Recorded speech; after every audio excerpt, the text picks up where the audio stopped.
Avec nous à présent deux femmes qui, elles, n'ont pas eu la chance de naître à Bollaert. Bah, personne n'est parfait. Mais qui ont été invitées à participer à cet anniversaire car elles témoignent toutes deux d'un engagement exceptionnel. Et il y en a, et je le dis en anglais parce qu'une de nos invitées est anglophone, il y en a two women who are not born with the Bollaert Clinic, but which were invited to take part in his birthday because they testified to an exceptional commitment. Runa Khan et Tina Kiefer, please. Si vous voulez bien vous joindre à nous. Venez Tina aussi, venez, on va être ensemble. Bienvenue, comme vous voulez, up to you. Je vous en prie Tina. Tina, journaliste, animatrice de télévision, directeur de magazine, dont, si mes souvenirs sont bons, le fameux Marie Claire, et puis, pardon de le résumer comme ça, qui un jour a tout largué pour se lancer dans l'humanitaire au Cambodge, et Runa, qui vient du Bangladesh, où elle a créé en 2002 l'organisation Friendship, une ONG qui œuvre dans les zones les plus reculées de son pays, dans des zones dont les habitants sont isolés et manquent d'infrastructures, notamment en matière de santé et d'éducation. Runa, donc, coming from Bangladesh, where you created in 2002 the Friendship Association organization. This NGO works mainly in the moved back zone of your country, where the population need assistance, particularly speaking of education and health. L'un des symboles de cette aide, c'est un hôpital qui navigue vers ceux qui sont loin de tout et souffrent de nombreuses maladies. One of the symbols is one of your ships. You got three ships. There are 3 ships. Yes. It's a boat hospital which sails throughout to those who needs everything. Yes, I mean, let's have a look together, a small film presentation, and let us speak about it, with Tina, of course. Regardons donc un film de présentation de l'association Friendship, et ensuite on en parlera avec Runa et Tina, mais tout d'abord donc quelques images et quelques chiffres. Regardez bien ce que cette organisation a réussi à faire en quelques années.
Karuna, it's not easy to introduce you. It's not easy. Graduate from Calcutta College. That's right. Your professional life started in teaching. Yes. Writing tales for children. Yes. Creating a designer house. Clothes. Closed. Yes. Different private companies. Yes. And one day, what happened? I realized that I didn't want to do that. I wanted to do something more with my life, which would touch a lot more people. And I remember that one day, you come from very privileged backgrounds, like many of you here. And you don't really see poverty. You hear about people who've been hungry for 2 days, months. You don't really see people who have not eaten for 2 days. And then when you're faced with that, you can't walk away anymore. And that's exactly what happened to me. I remember once when we first started, and I thought really I couldn't do something as enormous as making a hospital. Going into areas where even doctors were scared to come, without a gun. In areas where the government would stop ferry services at 6 o'clock in the evening. And I wanted to take a ship there, equipped fully, and start helping the people. I saw a woman who started coming, and I thought that, okay, I'll do it for a little while. And then I think I'll give it to somebody who can do it much better than me. But I couldn't walk away, It just snowballed, the organization snowballed. I remember seeing a woman who had come once with a husband, and many of you would know, a Burgess syndrome, which is a bit like leprosy, but it hurts. And this man, her husband had come with hardly any fingers, and she brought her husband and 2 children, and so, it was terrible. And you know what she would do? She was living in one of these villages, and she would come to Dhaka, which was the capital. She would walk for 3 days, and she would come there. She would beg for 15 days, go back, and then leave food for her husband and children, and come back again. You can't walk away when you feel that you can do something. And that is exactly what happened to me. I just couldn't leave it. And even today, with all the work that we are doing, I still feel that it's not enough. Not enough. It's not enough. The world together can do so much. We can all do so much. On a entendu que Runa raconte ça comme une évidence d'une certaine façon, que de voir un certain nombre de cas de femmes dans son pays lui a donné l'idée que c'était une évidence de se lancer là-dedans. And yet you even say that you passed your childhood in a bubble of glass. Yes. What made it blow this bubble of glass? I think the fact that I wanted to do something more. I knew that, you live in a glass bubble because you're brought up in that environment. But it is your responsibility to take that step of doing something when you realize, as I said, realization leads to responsibility, that you can do something. You can. And the moment when you realize that something is happening and you can do something, it becomes your responsibility. And that's exactly what happened to me. And really, I stepped out. I remember my sister would give me a call and tell me, are you back home? You're not dead today. You didn't die. That's fine. The organization snowballed, from healthcare. You start doing health and you realize that the storms come in and the people need to survive. They need food. So you go on to giving them food. And then it moves on, then you want to give them after the storms. Then they need some kind of access to finance for which they have to stand on their feet. So we start access to finance. They need water, sanitation. And then, above all, they need hope. And hope comes in when you can give them schooling, education, governance, so that they have linkages, that when you are not there, they can come up, they can step up, and they can live a life. You have to nurture when you give, you have to nurture their dignity, so that when you're not there, they can stand up by themselves. And this was this is really the way that we work. We try to work. I hope I'm not indiscreet, but a first marriage, yes, that could have made your life completely different. Yes. I was brought up in a very privileged background, and we keep kind of marrying our own family. It's a bit, sounds terrible, but that's what it is. There were few families in the country, and you kept marrying each other. Yeah. And Tout le monde a compris, oui. and it was like that. It was an arranged marriage, and well, he was a very good man, but I think I needed to do something with my life, something which would touch a lot more people, and I was just not allowed. And you So it succeeded didn't in work. getting divorced? It was easy for you? Yes, it was. I just asked for it, and I got it. It wasn't. Bravo. Bravo. Are you sometimes discouraged? I mean, some people sometimes say Tina's work or your works is like a drop in the sea of misery. Are you sometimes discouraged? When I started work, being a woman from a background where women are not really doing anything by themselves. So when I started work, it was always, the husband must be doing it, or it must be the father, or it must be the brother. And I heard this all my life, all the work that I did. And, but you go on, because I don't know, each failure makes you want to do more, because the purpose was very important. The purpose, I'm sorry, I don't want to sound melodramatic or anything, but it was, if I was doing a business, I think a failure would have really killed me, because I would have one purpose, which was, to have more finance and money. But here I was, whatever little I was doing, it was impacting thousands and thousands of people. People would ring me up and tell me that, Runa, your holidays, Fridays, Saturdays, why are you working, But they didn't realize that me working on a Friday, which is your Sunday, if I'm working on that Friday, and if I can get one donor for one school, that is 120 children being educated. How much? 100? Each of our schools are having approximately between 30 to 120, now it's about 180 children who are being educated. So if I could reach out to a donor and get a school, we managed to educate so many children. So then where is the balance between your cup of tea in the morning and going for a lunch somewhere, and getting a school and being able to ensure that 120 to 160 children are being educated?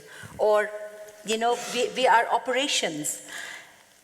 People think that, sometimes I have had a doctor from Singapore who was with us, and he said that, sometimes I feel that it's a one-way traffic. I'm not being able to do enough. When I go to an organization like yours, when I go and do work, I'm just making one operation. Where's the sustainability? So I was quite hard. I said, doctor, it's because you know the work and you do it so beautifully that you don't realize the value of it. One child who can run again in this environment, who could never run, who could never have the hope of running if you had not intervened. Or if one reconstructive surgery had not been performed, that child was living in, in such a state all his life, he could never do it. And I said, each of your work doesn't need to be 10 times more, each person is making it. Each time that you're operating, you're making a difference, each time. And this was, and I think this is what keeps me going. And I think we are having so many doctors coming internationally, and I hope some of you will come. Yes.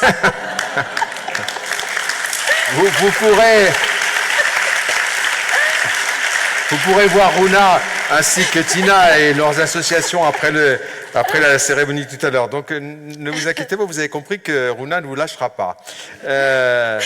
Runa, I discovered recently that one of your ships was former called Rainbow Warrior, and yes. It was sunk by the French Secret Services in Auckland, New Zealand. Is it an additional symbol or to the strength of your fighting for the good cause? I think it's really a strange symbol. Vous connaissez le Rainbow Warrior? Yeah. We know French people. Yes. The Rainbow Warrior are not very proud of it. Of what happened? What happened? No, now you will be proud of it. I think so. I think you'll be very proud of it. You see what happened? We were having these hospital ships which were on the rivers, because Bangladesh is a country of rivers, and 1,000 rivers as we call it. And 60% of the people, some way or the other, are affected by the rivers.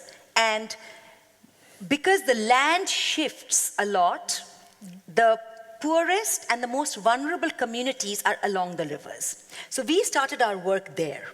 2 ships, and then there was this, with all this climate change, et cetera, hurricanes and storms and cyclones used to come every 10 years, and they started coming more, and now they come a lot more often. And so there was this cyclone in 2007, which had a very, very deep effect on the coastal belt. So, of course, we went in there with our relief work. And I found it was incredible, because I think RTL has made a film on that also, and they showed it at that time. And in one of the clinics and the hospitals there are hardly any health services. Not hardly. Big padlock in the emergency section, so you can understand. Nothing was working along the coastal belt. In one island, 500,000 people, not one doctor. Not one. And we thought it was impossible, and I started looking for a ship which would go along the coastal belt. And we heard that Greenpeace had a ship, which was the Rainbow Warrior, about to be decommissioned. And so we approached them, and they did a due diligence, and they gave it to us free, on the condition that we would at least use it for 3 years. So 3 years has passed, over 124,000, 25,000 patients have been treated on that already.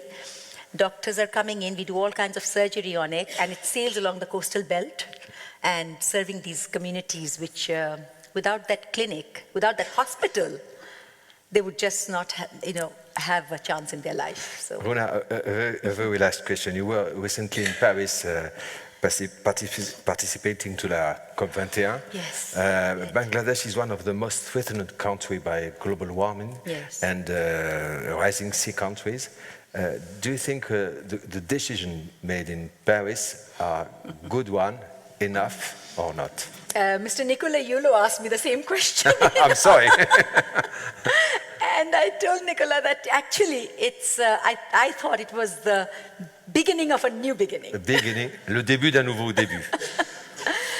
Because I feel today that the will has come internationally in all the communities. People have started understanding that there is a difference. Look at your temperature here. Right. No, but it's not only nowadays, that. Nowadays, yes. Exactly. But, people have started feeling that a change is happening. And, a difference of 2 inches, 4 inches of rain, 2 degrees of temperature, in an environment where you are here, you can adjust your temperatures, the car, everything is done. In our homes also, we are comfortable. But in an environment which you have seen, 4 inches of rain means somebody's life. Makes a full difference. The whole investment that all his life savings he has invested on the land, and that's gone. The plantation is gone. 2 degrees, 3 degrees of temperature difference, when you're wearing 2 saris like this and you don't have anything warm, it makes a difference between life and death. And this realization was only, we were the victims and we were realizing it. But after the COP this time, I felt that this realization was coming. People were trying at least to take on the responsibilities. So we truly hope that we can do something together, and responsibilities. You need conscience-driven decisions and you need conscience-driven actions, both. And it has to come deeply with understanding, so that we have only one planet and we have to save this. Yes. Only one life. We have only one life, only one planet, and that's Thank you, Rona. Thank you, Rona. Please stay with us to discover. I don't know if you know Tout à l'école. Yes. We are going to have a look to this. Tina, l'initiatrice de cette association, est loin d'être une inconnue pour le journaliste français que je suis. Madame Kiefer a exercé la même profession, donc je le disais, dirigeant même des revues aussi. Nous étions confrères. Confrères, absolument. Et Pourquoi avec pas. beaucoup de respect en ce qui me concerne. Et puis un jour, donc, fini Strass, paillettes, et si je peux me permettre, on a dit vous le faire plein de fois, fini les froufrous. Vous larguez les amarres, direction le Cambodge. On en parle après avoir vu le petit film qui résume votre action humanitaire.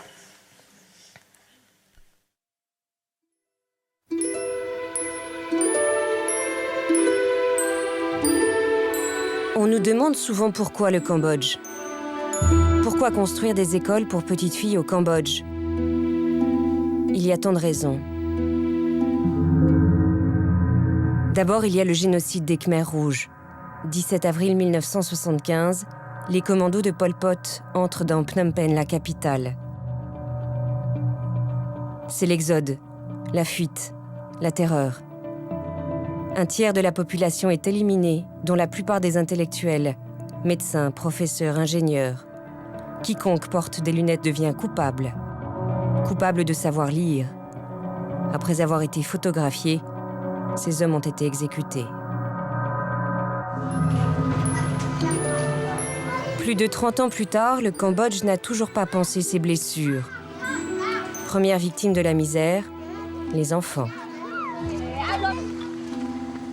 Dans ce pays où la moitié de la population a moins de 16 ans, quand une famille pauvre envoie un enfant à l'école, c'est le garçon qu'elle choisit. La fille, elle, est sacrifiée. Mariée de force ou mise au travail dès le plus jeune âge. La prostitution fait souvent son lit sur des immondices.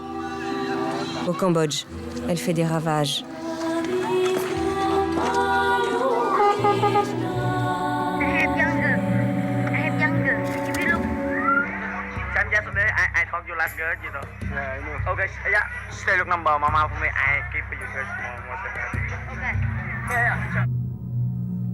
Ici, les bordels sont discrets, mais ô combien effroyables.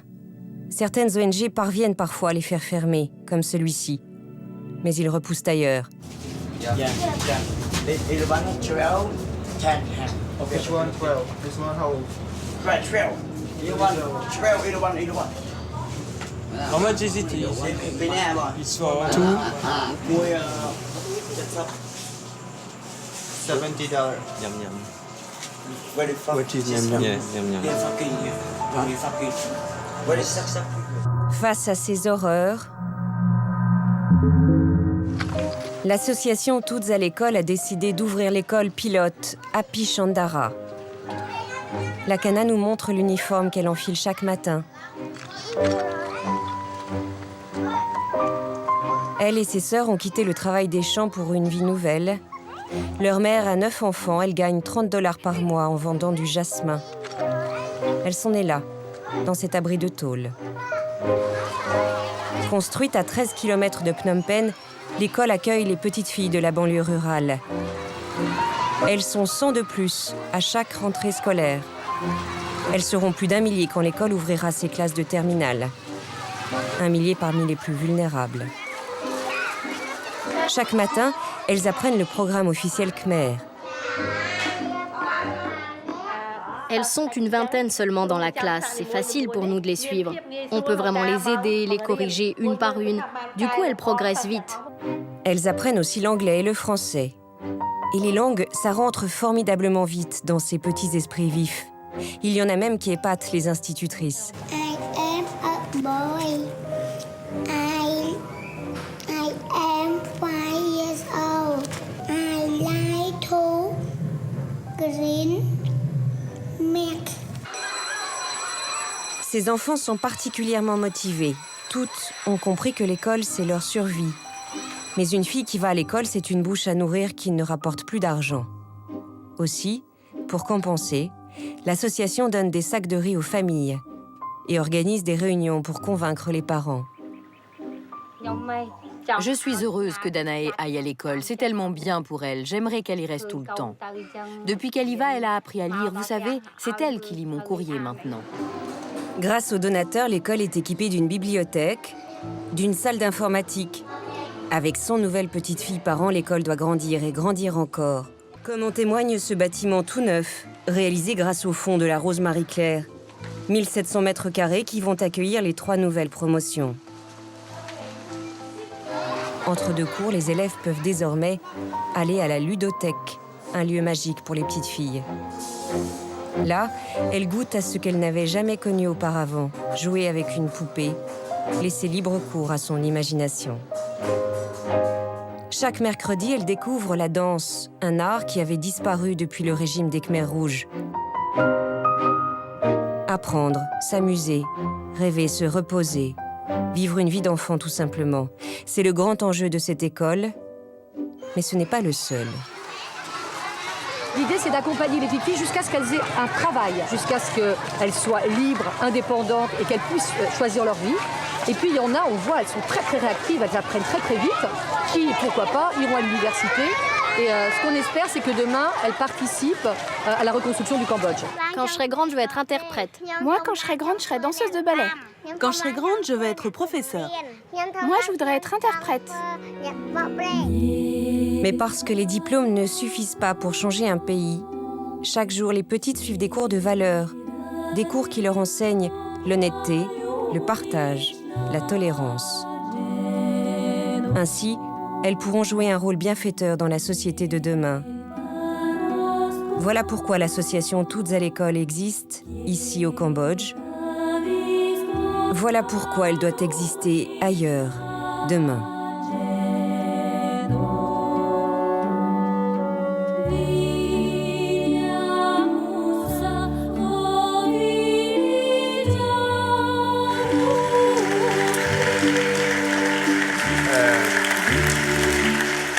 Je vais vous faire une confidence, Tina. Oui.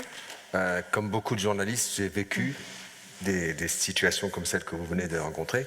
Et je dois dire à ma grande honte que, comme beaucoup de journalistes, j'ai pris le grand avion blanc qui rentrait à Paris ensuite et on oubliait ça. Qu'est-ce qui fait que vous n'avez pas décroché de ça? Qu'est-ce qui fait que vous donnez votre vie? Oui, je pense qu'il y avait quand même un terrain, parce que comme j'étais à Marie-Claire, et que c'est quand même un journal très engagé sur les femmes, c'est vrai. On publie des reportages souvent très très durs, et on publiait peut-être un dixième des reportages que les amis photographes m'amenaient, que ce soit sur les mutilations sexuelles, les femmes brûlées à l'acide, etc.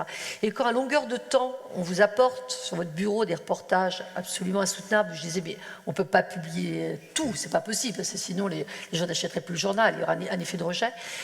Au bout d'un moment, ça vous travaille. Et quand j'ai été au Cambodge, quand j'ai fait cette rencontre, parce que c'est vraiment une rencontre avec ce pays, ça faisait déjà à peu près 5 ans que j'étais à Marie-Claire et que j'infusais là-dedans. Déjà avant, j'avais fait un journal qui s'appelait des déesses de société, qui était déjà très à fond sur ces sujets un peu graves. Et on me disait toujours, Tina, c'est hard ce que tu nous casses les pieds. Tu nous casses un peu les pieds, ça ne plaît pas forcément aux annonceurs, mais enfin bref. Et donc, quand j'étais au Cambodge, je pense que j'avais une espèce de... J'étais un peu au bord du truc déjà. Et puis là-bas, il se trouve que par hasard, j'ai rencontré une petite fille qui est devenue mon 5e enfant, ce n'était pas du tout prévu. Et en même temps que j'ai rencontré cette petite fille qui n'allait pas bien, j'ai découvert tout ce qu'on voit sur la prostitution des petites filles, le trafic des petites filles vierges qui ont 6 ans, qu'on recouvre pour qu'elles servent plusieurs fois. Enfin, j'ai vu des choses tellement épouvantables, et au même moment où je ramenais cette petite fille, bon, l'adoption était fermée, donc j'ai réussi à avoir un visa médical. Je l'ai ramenée en France avec un visa de 6 mois. Évidemment, il n'était pas question que je la ramène après, hein, mais une fois qu'elle était là. Et puis après, bon, ça a été la bagarre, parce qu'en France, on est très obtus avec l'adoption. Ça a été 2 ans de combat. Mais quand je l'ai ramenée, c'était extrêmement difficile, parce que bon, cette petite fille a une sorte de déflagration d'amour. Je ne sais pas ce qui s'est passé, je l'ai vue, il y avait une faille. Bon, c'est une grande histoire d'amour. Et c'est super dur de ramener une petite fille et de se dire... Vous avez en souvenir toutes les petites filles que vous voyez traîner sur les trottoirs, etc. Et c'était assez insupportable. Et comme j'étais à Marie-Claire, et donc Marie-Claire, par définition, vous avez quand même des leviers, hein, bon, je me suis dit, j'avais très envie de... Je sais que ça se joue autour de l'éducation, de l'instruction, que les petites filles vont beaucoup moins à l'école que les petits garçons, et que c'est pour ça qu'elles n'ont pas de liberté, et c'est pour ça qu'elles ne peuvent pas se défendre. Donc, à ce moment-là, je me suis dit, je vais créer une association, et je vais me servir de Marie-Claire en lançant la Rose Marie-Claire, qui a été un produit partage, et qui a permis de construire le premier bâtiment qu'on voit là. Et donc ça, c'était ça va faire 10 ans. Vous aviez récolté combien à l'époque? On avait récolté, je crois, 120 000 euros. Et donc, on avait construit, il y a une femme qui m'avait prêté un terrain. Tout ça, ça s'est fait très très vite. D'ailleurs, l'école porte le nom de ma fille, Happy Chandlara. Et donc, du coup, après, je crois que, de toute façon, l'humanitaire, on met le doigt, on met le bras. Oui. C'est-à-dire que vous rentrez là-dedans. On ne s'arrête plus. C'est vraiment ça. Et quand vous voyez l'effet que ça a sur ces enfants, moi, je me souviens toujours, la première promotion, il y en avait 92 petites filles en CP, 4 classes. Elles étaient totalement tétanisées. Elles sont arrivées à l'inscription, elles étaient vraiment habillées en haillons, parce que vous voyez d'où elles viennent. Et 15 jours après, c'était déjà plus les mêmes petites filles. Elles avaient appris à sauter à la corde, elles avaient un sourire, elles étaient protégées, etc. Donc, du coup, ça change tout. Le reste n'a plus d'importance. Et donc, vous avancez. Puis bon, cette école, là, c'est un film qui date un peu, mais bon, c'était pour coller au format, au niveau du minutage. Je vois ces petites filles, maintenant, elles sont grandes. Oui. Qu'est-ce que font-elles, justement? Voilà, Celles qui voulaient être interprètes Alors, elles ne sont pas encore interprètes, pas parce que l'école a 10 ans. Donc là, elles étaient en CP. Donc les plus grandes, sont en seconde. Aujourd'hui, il y a presque 1100 petites et jeunes filles dans cette école. Et l'idée... C'est pas parce que c'est une école pour enfants pauvres qu'on va leur donner une instruction rabais. Donc l'idée, c'est leur donner vraiment c'est une école où on y mettrait nos enfants. Le niveau est extrêmement ambitieux. Et ce qui est formidable, c'est qu'elles ont une telle pugnacité, c'est qu'elles y arrivent. Il y a 3 ans, j'ai ouvert un centre de formation professionnelle en me disant il y en a qui vont décrocher en 3e, forcément. Ben non, il n'y en a pas qui décrochent en 3e. Alors, il marche bien le centre de formation. Du coup, on prend des jeunes filles de l'école publique, puisqu'il n'y a pas tellement de formation pro qui viennent de ce centre, mais elles sont toutes en seconde. Et celles qui étaient là la première année, elles sont toutes en seconde, elles veulent toutes avoir le bac. Et là où on se rejoint, c'est vrai qu'on est obligé d'avoir une approche globale. Ouais. Donc au début, c'est une école, et puis on a un centre médico-social. Alors il y a l'école primaire, il y a le collège, il y a le lycée, il y a le centre de formation pro, il y a le centre médico-social, il y a un internat avec 130 lits, parce que c'est des petites filles vulnérables, et puis vous aidez la population, etc. Et c'est extrêmement intéressant. Quand vous êtes journaliste, justement, c'est passionnant parce que... c'est sans fin, et il y a toujours de nouvelles choses. À la fois, c'est expérimental, vous n'avez pas le droit de vous planter, et il y a toujours des nouvelles choses à créer. Et c'est ça, donc on ne se pose pas de questions, après on y va. Voilà. En quoi c'est la même chose pour Rona. Rona a commencé à lancer un appel aux médecins luxembourgeois qui seraient éventuellement dans la salle to help you. Comment peut-on encore vous aider? Parce que vous avez encore besoin d'aide. Moi, les médecins, ça m'intéresse aussi. Voilà, oui, j'ai bien compris. Non, parce que là, on est en train d'ouvrir un centre médico-social, parce qu'on suit les familles, on vaccine les fratries, etc. Vous ne pouvez pas avoir une école, l'école du bonheur, et puis avoir autour la population, c'est pas possible. Il faut élargir, effectivement. Mais bien sûr, et on se rend compte que, par exemple, quand on voit une mère qui se présente pour inscrire sa fille qui est enceinte du 7e enfant, quand on voit une autre mère qui est en train de mourir d'un cancer parce qu'elle a le sein qui est vraiment... il n'y a pratiquement plus de sein alors qu'elle n'a jamais vu un médecin. Voilà, vous êtes obligé de travailler aussi de façon transversale. Donc on a une équipe d'assistantes sociales, on a des médecins, et là on ouvre carrément un centre médico-social parce qu'il y a une vraie demande. Donc là j'y retourne en février en mission avec des gynécos, des obstétriciens, etc. Parce que c'est important, parce que aussi nos filles grandissent et qu'il faut aussi les protéger. Donc voilà, donc j'ai besoin de médecins, et puis bon, c'est comme vous, en France on a une crise épouvantable, donc on a besoin de soutien, on a besoin de parrainage, mais bon, je suis bien aidée au Luxembourg, je vais dire, parce qu'on a une antenne au Luxembourg, toutes à l'école Luxembourg, et on est aidé par des entreprises comme Pricewaterhouse, comme la Fondation Athos, comme le cabinet Rand, et ça c'est important, parce que vous savez, vous pouvez avoir toute l'énergie du monde, si vous n'avez pas des personnes derrière pour vous soutenir, parce qu'il faut les construire les écoles, il faut les payer les profs. On n'est pas dans le monde de Barba Papa, hein, c'est dur, hein, c'est comme une très grosse entreprise, hein, it's a big company, on est d'accord. Il faut avoir des soutiens, et donc c'est important. Voilà, donc parrainer des classes. Et d'ailleurs, je voudrais saluer Anne Contreras et Valérie Arnold qui s'occupent de toutes à l'école Luxembourg avec une énorme niaque. Et voilà. Et bon, on les félicite, bravo. Voilà. Ouais, parce que je peux vous dire que... Merci, mesdames. Savez-vous, pour terminer, what is the main difference between both of you? It's 3,000 kilometers. You are in Cambodia, Yes, Bangladesh, only the Bay of Bengal. Pourquoi vous ne travaillez pas ensemble un jour, one Because day, we are perhaps? focused. Focused on, yeah. Is there a competition between you? No. No. You know, somebody once told me that when you do a model, in a company, then you have to keep your model, and then, so that is how you can show that you're different. For me, it was a shock, because I said, I think that is one of the main difference between a company and organizations like Tina's and mine, that with us, the more we can share, more people are going to get helped, and that is the objective. So for us, it's not to keep, but to give, you know, in that sense. To not share, to keep our model, but to share It's whatever not we've got. competition, yeah. Not at all. Not at all. But we already work with a man, a doctor, who was a medical hospital chief. Near our school, and he goes at the river Mekong and small rivers where the population receive no care, nothing. Exactly, but it's not the same level than you, but he makes very good work. And I hope one day maybe we will have a Happy Chandra school in Bangladesh, because I think you have also the same problem. Girls don't go to school as boys. Et ça reste la difficulté majeure.